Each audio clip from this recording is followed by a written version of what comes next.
जय हिंद साथियों, स्वागत है आपका self study classes with Sumit Jain YouTube channel में। दोस्तों, आपकी रोज क्लास सुबह 9:30 बजे होती है और रात्रि 9 बजे होती है हिंदी की। ठीक है, बहुत सारे वीडियो मैंने आपको ट्रिकी वीडियो दिए हैं दोस्तों हिंदी के। ठीक है, और एक पूरा 10 घंटे का वीडियो मैंने आपको दिया है जिसमें आपका हिंदी पूरा कवर हो जाएगा। ठीक है, तो वो वीडियो जरूर देखें दोस्तों।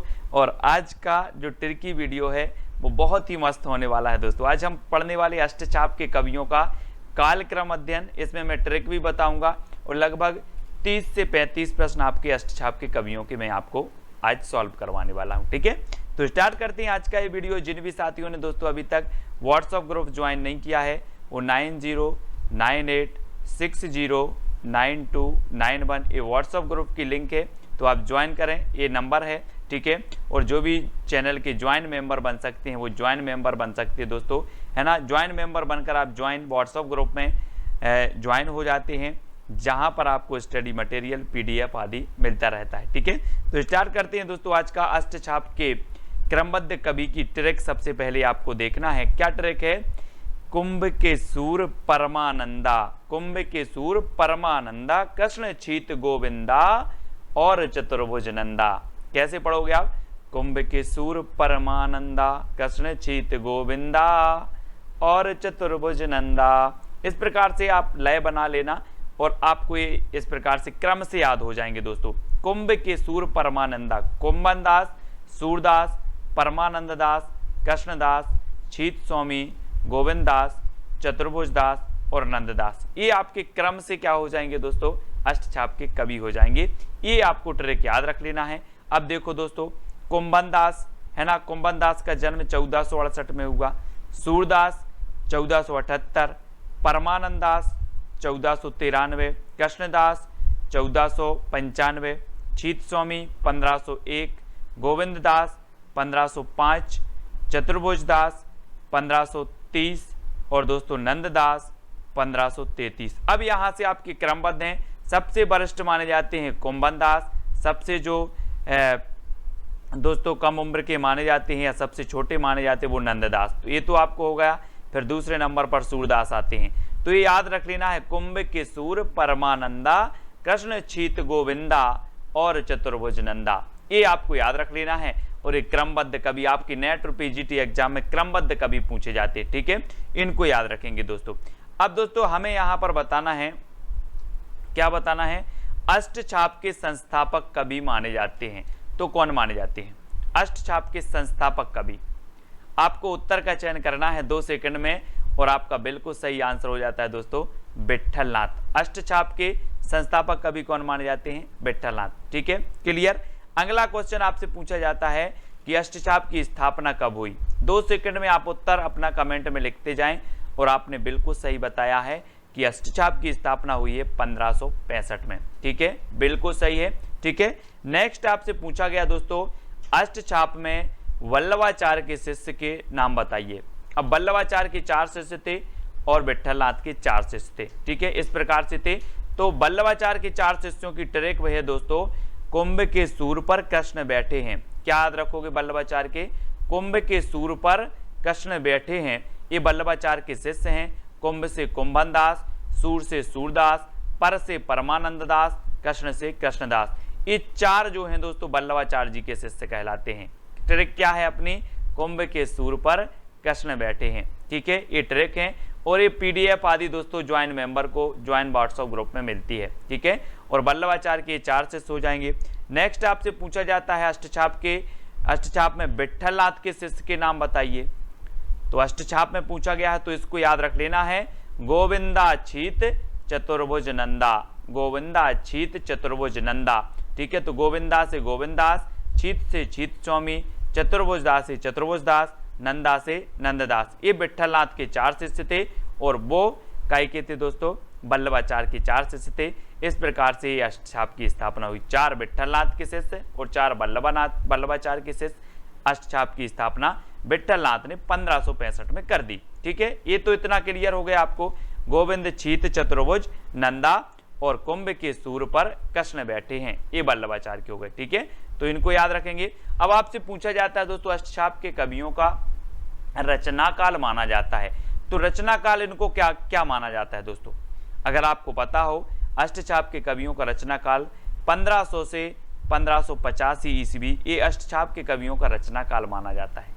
ठीक है, इनको याद रखेंगे। और अगला दोस्तों है, अष्टछाप के कवियों में भाषा के सबसे धनी कवि कौन थे। ये अगर पूरा वीडियो आपने देख लिया तो चाहे नेट एग्जाम हो, पीजीटी एग्जाम, किसी भी एग्जाम में आप दे रहे हैं, अष्टछाप से इसके बाहर कोई क्वेश्चन नहीं आएगा आपका। अष्टछाप के कवियों में भाषा के सबसे जो धनी कवि थे वो थे सूरदास। कौन थे? सूरदास थे। ठीक है, इसको याद रखेंगे। नेक्स्ट, अष्टछाप के कवियों में सूर के पश्चात सर्वाधिक प्रसिद्ध कवि कौन थे। सूर के पश्चात बतानी है। अगर आपसे बनता है तो आप कमेंट में जरूर लिखा करें, और आपका यहाँ पर बिल्कुल सही आंसर होगा नंददास। जी हाँ दोस्तों, नंददास सूर के पश्चात जो थे, नंददास का स्थान आता है। ठीक है, इनको याद रखेंगे और नंददास आपका उत्तर बिल्कुल सही हो जाएगा। अगला है दोस्तों, अष्टछाप के कवियों में शब्द शिल्पी कौन माने जाते हैं। शब्द शिल्पी, तो 2 सेकंड है, आपको उत्तर चयन करना है, और जो शब्द शिल्पी माने जाते हैं वो नंददास ही माने जाते हैं। ठीक है, शब्द शिल्पी। नेक्स्ट प्रश्न है दोस्तों आपका, अष्टछाप के कवियों में काव्य सौष्ठव एवं भाषा की प्रांजकता में सूरदास के बाद दूसरे स्थान के कवि कौन थे। तो अष्टछाप के कवियों में बताना दोस्तों, काव्य सौष्ठव एवं भाषा की प्रांजलता में सूरदास के बाद जो दूसरे कवि थे वो दूसरे कवि नंददास ही थे। ठीक है, ये प्रश्न कई तरीकों से आपसे पूछे जाते हैं, जिनके लिए आपको तैयार रहना है। और अष्टछाप के प्रथम कवि माने जाते हैं तो कौन माने जाते हैं। बहुत ही बढ़िया प्रश्न, कई बार पूछा गया दोस्तों।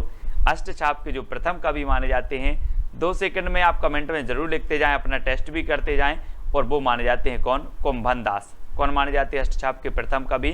कुंभनदास। सबसे वरिष्ठ कवि भी माने जाते हैं कुंभनदास। ठीक है, अगला क्वेश्चन है दोस्तों, अष्टछाप कवियों में वह कवि जिनका महत्व साहित्यिक दृष्टि से न होकर ऐतिहासिक दृष्टि और व्यवस्था संचालन की दृष्टि से था, वो कौन से कवि थे। जिनका दोस्तों साहित्यिक दृष्टि से महत्व नहीं था, वरन ऐतिहासिक और व्यवस्था संचालन की दृष्टि से महत्व था, तो वो कवि थे कृष्णदास। कौन से कवि थे? कृष्णदास थे, जिनका महत्व था व्यवस्था संचालन की दृष्टि से। ठीक है, अगला आपसे पूछा जाता है, रचना की प्रचुरता तथा विषय की विविधता की दृष्टि से अष्टछाप के कवियों में सर्वोच्च स्थान किसका है। रचनाओं की प्रचुरता, विषय की विविधता की दृष्टि से अष्टछाप के कवियों में सर्वोच्च स्थान किसका माना जाता है। प्रश्न क्रमांक 12 में,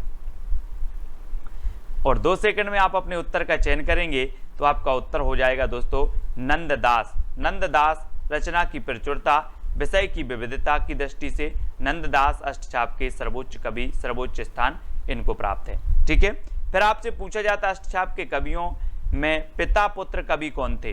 पिता पुत्र, तो 2 सेकंड में आप उत्तर कमेंट में लिख दें दोस्तों कि जो अष्टछाप के कवि थे, इनमें एक ऐसे भी कवि थे जो पिता पुत्र थे, यानी कि आपके कुंभनदास है ना, और चतुर्भुज दास, ऐसे थे दोस्तों जो पिता पुत्र थे। कुंभनदास चतुर्भुज दास जी के पिता थे, ये आपको याद रखना है। ठीक है, अगला अष्टछाप के प्रथम और सबसे ज्येष्ठ कवि कौन थे। प्रथम कवि भी थे और सबसे ज्येष्ठ कवि थे, तो वो कवि कौन थे। और प्रश्न क्रमांक 14 में आपका बिल्कुल सही आंसर होगा, वो कवि कौन थे दोस्तों? कुंभनदास। कौन थे? कुंभनदास। ये ज्येष्ठ थे, प्रथम कवि भी यही माने जाते हैं। अगला है, अष्टछाप के सबसे कनिष्ठ कवि कौन थे, यानी कि 15 का उत्तर बताना है, सबसे कनिष्ठ बताना है। और सबसे ज्येष्ठ थे कुंभनदास और सबसे कनिष्ठ थे नंददास। ठीक है, ये आपको याद रखना है। नेक्स्ट है, काव्य सौष्ठव एवं साहित्य रचना की उत्कृष्टता की दृष्टि से अष्टछाप के कवियों में सर्वश्रेष्ठ कवि कौन थे। साहित्य रचना की उत्कृष्टता, उत्कृष्टता कहा गया है, तो यहां से आप कंफ्यूज नहीं होना। यहां पर भी एक आपका क्वेश्चन पूछा गया था दोस्तों कि रचना की प्रचुरता तथा विषय की विविधता की दृष्टि से, है ना। फिर आपसे यहां पूछा गया है कि काव्य सौष्ठव एवं साहित्य रचना की उत्कृष्टता की दृष्टि से जो अष्टछाप के कवियों में सर्वश्रेष्ठ कवि माने जाते हैं, वो माने जाते हैं सूरदास। ठीक है, सूरदास माने जाते हैं। अब अगला क्वेश्चन है दोस्तों, अष्टछाप के कवियों में सूर के उपरांत वात्सल्य रस का सर्वश्रेष्ठ चित्रण करने वाले द्वितीय कवि कौन है। आपको पता है कि वात्सल्य रस का सर्वश्रेष्ठ जो चित्रण किया है वो किया है किसने, सूरदास ने। लेकिन जो द्वितीय कवि माने जाते जिन्होंने वात्सल रस का चित्रण किया है वो कौन माने जाते हैं अष्टछाप के कवियों में, तो वो माने जाते हैं परमानंद दास। कौन माने जाते हैं, परमानंद दास। ठीक है, अब दोस्तों वीडियो को लाइक जरूर करना है। अष्टछाप के कवियों में सूर के बाद कृष्ण की संपूर्ण लीलाओं पर रचना करने वाले कवि कौन है, सूर के बाद, तो आपको उत्तर बताना है और उत्तर आपका हो जाएगा दोस्तों वो परमानंद ही हैं जिन्होंने सूर के बाद कृष्ण की संपूर्ण लीलाओं पर रचना की है। ठीक है, अगला है आपको बताना है अष्टछाप के कवियों में, ये तो हो गया। अष्टछाप के कवियों में अपनी उदंडता के कारण प्रसिद्ध कवि कौन थे, अपनी उदंडता के कारण प्रसिद्ध थे तो वो कौन से कवि थे, यानी कि 19 का उत्तर पूछा जाता है आपसे। और उदंडता के कारण प्रसिद्ध थे दोस्तों तो वो थे चीत स्वामी, ये अपनी उदंडता के कारण प्रसिद्ध थे अष्टछाप में। ठीक है, अगला है काव्य सौष्ठव की दृष्टि से सूर और नंददास के बाद महत्वपूर्ण स्थान किसका था, सूर और नंददास के बाद, तो जो काव्य सौष्ठव की दृष्टि से अष्टछाप में सूर और नंददास के बाद जो महत्वपूर्ण स्थान था वो था परमानंद दास का। ठीक है, परमानंद दास, इनको याद रखेंगे। नेक्स्ट आपसे पूछा जाता है दोस्तों अष्टछाप के वह कवि जिनके पद सुनकर वल्लभाचार्य कई दिनों तक बेहोश पड़े रहे, ये कई बार क्वेश्चन पूछा गया, यानी कि 21 का उत्तर आपको बताना है, 2 सेकंड आपको दिए जाते हैं। और दोस्तों वो जो कवि थे वो कवि थे परमानंद दास, जिनके पद सुनकर वल्लभाचार्य कहा जाता है कई दिनों तक बेहोश पड़े रहे। ठीक है, अगला है अष्टछाप के वह कवि जिनके मनोहर गान को सुनने एवं संगीत सीखने के लिए स्वयं तानसेन उपस्थित हुए थे, तो वो कवि कौन से हैं दोस्तों, बहुत ही IMP क्वेश्चन है, ये क्वेश्चन कई परीक्षाओं में पूछा गया है और आपका उत्तर होगा गोविंद स्वामी। गोविंद स्वामी ऐसे कवि हैं दोस्तों जिनके मनोहर गान को सुनने एवं संगीत सीखने के लिए स्वयं तानसेन उपस्थित हुए थे, है ना, इसको याद रख लेना है। ठीक है, किनकी, गोविंद स्वामी, इनको याद रखेंगे। ठीक है, नेक्स्ट अष्टछाप के कवियों में प्रसिद्ध कवि संगीतज्ञ एवं गवैये कौन थे, 23 प्रसिद्ध कवि संगीतज्ञ और गवैये कौन थे, तो 23 का आंसर होगा गोविंद स्वामी। प्रसिद्ध कवि भी थे, गवैये भी थे, संगीतज्ञ थी। ठीक है, इनको याद रखेंगे।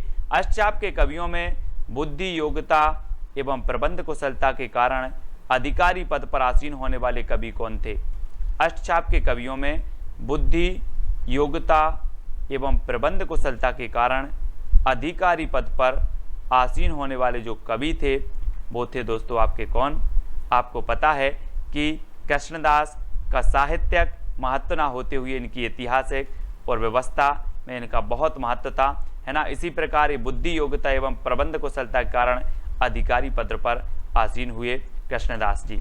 ठीक है, नेक्स्ट है आपका अष्टछाप के कवियों में सर्वाधिक काव्य शास्त्रीय कौन थे, बहुत ही बढ़िया प्रश्न। सर्वाधिक काव्य शास्त्रीय बताना है तो कौन थे, 25 का आंसर अगर आपसे बन रहा है तो आप कमेंट में जरूर लिखते जाएं और यहाँ पर आपका उत्तर होगा सर्वाधिक जो काव्य शास्त्रीय थे दोस्तों वो कौन थे, तो वो थे नंददास। ठीक है, नंददास आपका बिल्कुल सही आंसर हो जाएगा।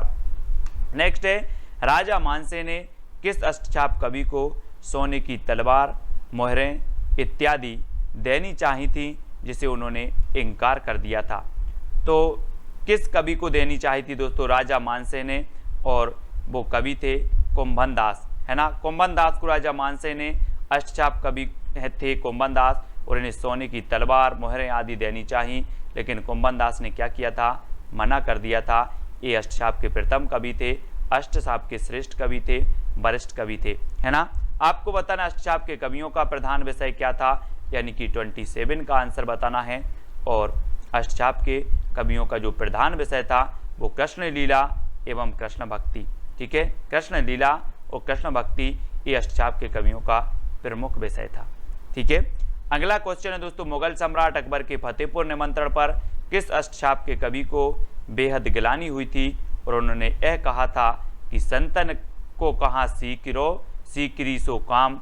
ये कई बार पंक्ति पूछी गई है कि ये पंक्ति किसकी है, संतन को कहाँ सीकरी सो काम, ये पंक्ति कही थी, और ये कही थी मुगल सम्राट अकबर के फतेहपुर निमंत्रण पर किस अष्टछाप के कवि ने कही थी? तो वो कही थी कुंभन दास ने। बहुत ही बढ़िया है दोस्तों, ये कुंभन दास की पंक्ति मानी जाती है। संतन को कहाँ सीकरो सो काम, सीकरी सो काम। ये पंक्ति कई बार पूछी गई कुंभन दास की। अब आपको पता चल गया कि ये पंक्ति इन्होंने क्यों कही थी। मुगल सम्राट अकबर ने इन्हें फतेहपुर निमंत्रण किया और इन्होंने दोस्तों बेहद गिलानी हुई थी इन्हें, और इन्होंने ये कहा था संतन को कहाँ सीकरी सो काम। इसलिए ये पंक्ति बहुत महत्वपूर्ण है, कई बार पूछी भी जाती है। अष्टछाप के कवियों में कृष्ण लीला का संपूर्ण वर्णन करने वाले कवि कौन थे? यानी कि 29 का कृष्ण लीला का संपूर्ण वर्णन करने वाले जो कवि थे दोस्तों, वो थे सूरदास और परमानंद दास। ये दो ऐसे कवि थे जिन्होंने कृष्ण लीला का संपूर्ण वर्णन किया है। ठीक है, नेक्स्ट अष्टछाप कवियों में जड़िया कवि कहा जाता है तो किसे कहा जाता है दोस्तों? जड़िया कवि। बहुत ही बढ़िया प्रश्न है, कई बार पूछा भी गया है। अब इनको जड़िया कवि क्यों कहा जाता है दोस्तों? तो ये कहा जाता है रास पंचाध्यायी रचना में अद्भुत शब्द गठन कौशल के कारण इन्हें जड़िया कवि कहा जाता है। ये चीज़ भी आपको याद रखना है। ठीक है, तो ये आपको पता चल गया होगा कि इन्हें जड़िया कवि इसलिए कहा जाता है। इनकी रचना थी दोस्तों कौन सी? रास पंचाध्यायी, और इसमें इस रचना में अद्भुत शब्द गठन कौशल का कारण इन्हें जड़िया कहा गया, और ये कवि थे जिन्हें जड़िया कहा जाता था नंददास जी। ठीक है, नंददास जी थे। और अगला है दोस्तों, शब्द गठन कौशल की दृष्टि से अष्टछाप कवियों में सर्वश्रेष्ठ नंददास थे, तो पद रचना की दृष्टि से परमानंद दास, तथा संगीतात्मक दृष्टि से कौन थे? आपको बताना है। शब्द गठन कौशल की दृष्टि से अष्टछाप के कवियों में सर्वश्रेष्ठ कौन थे? नंददास। पद रचना की दृष्टि से सबसे जो श्रेष्ठ थे वो परमानंद दास। लेकिन संगीतात्मकता की दृष्टि से जो श्रेष्ठ थे वो कौन थे, वो आपको बताना है। तो आपका उत्तर होगा गोविंद स्वामी, गोविंद स्वामी। ठीक है, अब दोस्तों अगला आपसे क्वेश्चन पूछा जाता है, अष्टछाप के कवियों में हिंदी का गीत गोविंद है ना कही जाने वाली रचना रास पंचाध्यायी नंददास कृत वियोगी हरि ने कोमलकांत पदावली के कारण ने इसे कहा था। किसने कहा था? वियोगी हरि ने। ये याद रख लेना। अगर आपसे पूछा जाए किस रचना को गीत गोविंद कहा जाता है, वह रचना कौन सी है नंददास की जिसे गीत गोविंद कहा जाता है, तो रास पंचाध्यायी को कहा जाता है। क्यों कहा जाता है? इन्होंने कोमलकांत पदावली के कारण इसे कहा जाता है। और किसने कहा है? तो वो वियोगी हरि ने कहा है। ठीक है, ये आपके 3-4 क्वेश्चन यहाँ से कवर हो जाते हैं, तो इनको याद रखेंगे। अब दोस्तों राजस्थान से संबंधित अष्टछाप कवियों में एकमात्र कवि जिनका संबंध आंतरी भरतपुर से था, तो वो कवि कौन थे? और वो कवि थे दोस्तों आपके गोविंद स्वामी, जिनका संबंध राजस्थान के आंतरी भरतपुर से था। गोविंद स्वामी का ये गवैया थे, संगीतज्ञ भी थे और कवि भी थे। ठीक है, अब अगला क्वेश्चन है, आपको बताना है ब्रजमंडल के महावन स्थान गदमखंडी स्थान में निवास करने वाले अष्टछाप कवि कौन थे? यानी कि 34 का आंसर ब्रजमंडल के महावन स्थान पे, तो वो थे गोविंद स्वामी। कौन थे? गोविंद स्वामी। ये दोस्तों ब्रजमंडल के कदमखंडी स्थान में निवास करने वाले अष्टछाप कवि थे, इनको याद रखेंगे। ठीक है, अब दोस्तों आज का आपका चैलेंज प्रश्न है। चैलेंज प्रश्न में आपको बताना है कि नंददास को जड़िया कवि किसने कहा है।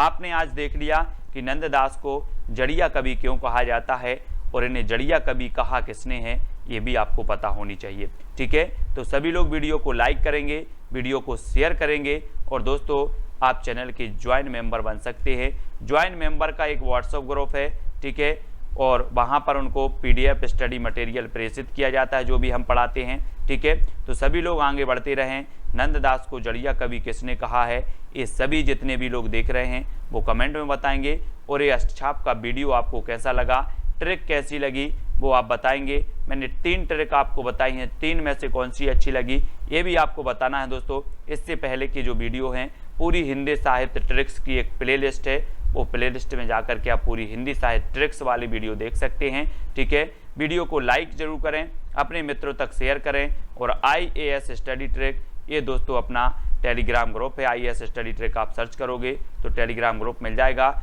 और साथ ही जो भी साथी दोस्तों अभी तक व्हाट्सएप ग्रुप से नहीं जुड़े हैं वो 9098609291 ये आपका व्हाट्सएप ग्रुप है। आप व्हाट्सएप ग्रुप में जुड़ सकते हैं, वीडियो को लाइक कर सकते हैं, शेयर कर सकते हैं। आज के वीडियो के लिए बस इतना ही। जय हिंद।